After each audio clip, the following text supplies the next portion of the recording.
नमस्कार, तुम्ही पाहत आहात महाराष्ट्र न्यूज। आमच्या चॅनलला लाईक करा, सबस्क्राइब करा आणि शेअर करा।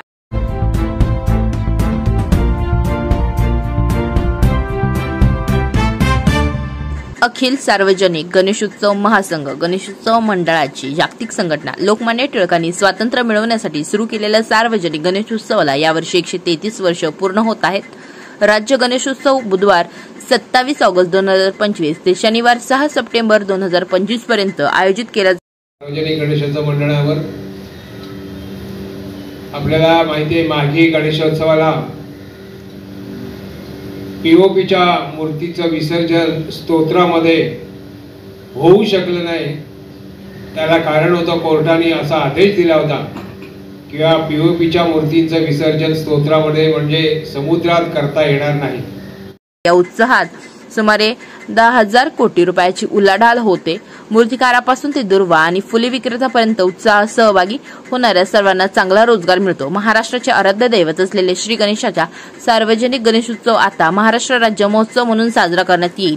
आम्ही महाराष्ट्राचे मुख्यमंत्री आणि सांस्कृतिक कार्य मंत्री आशिषजी शेलार यांची घोषणा केली आहे। त्यामुळे गणेशोत्सवाशी संबंधित पर्यावरणीय समस्या सुटणार नाहीत, परंतु त्यासाठी सरकार पायाभूत सुविधा निधी देखील देऊ। मुख्य उद्देश म्हणजे हा गणपती उत्सव 133 वर्षाचा गणपती उत्सव जसा प्रतिवर्षापणे होतो तसा या वर्षीही चांगल्या पद्धतीने व्हायला पाहिजे।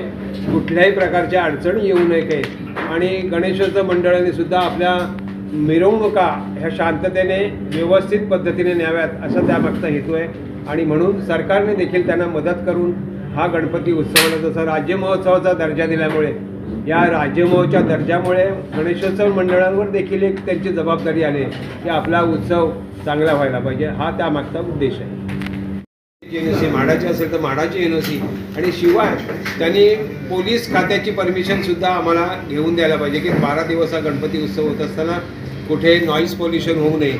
आणि ट्रॅफिकमध्ये ट्रॅफिकच्या सुद्धा परमिशन ह्या त्यांनी द्यायच्या असतात। त्या ट्रॅफिकच्या परमिशन आगमन आणि विसर्जन सोहळ्यासाठी त्या असतात, त्या मागण्यासाठी आमचा नेहमीच त्यांचा आग्रह असतो।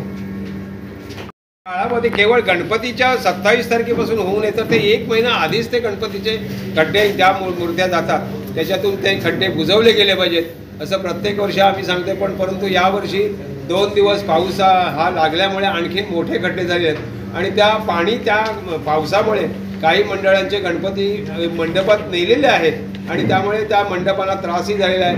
आणि तिथे पाणी आल्यामुळे काही आजारपण निर्माण होण्याची शक्यता आहे। म्हणून महानगरपालिकेला याच्यावर उपाययोजना करून त्या आरोग्य खात्याकडून तशा परमिशन आणि तशी व्यवस्था करावी असंही आम्ही महानगरपालिकेला, आणि ह्याच्यामध्ये आमच्या संपूर्ण मुंबईसाठी F-Southचे DMC सकपाळे साहेब यांना नेमणूक केलेली आहे, आणि तो सगळं आम्ही त्यांच्याकडे सगळं कॉन्टॅक्ट करतो।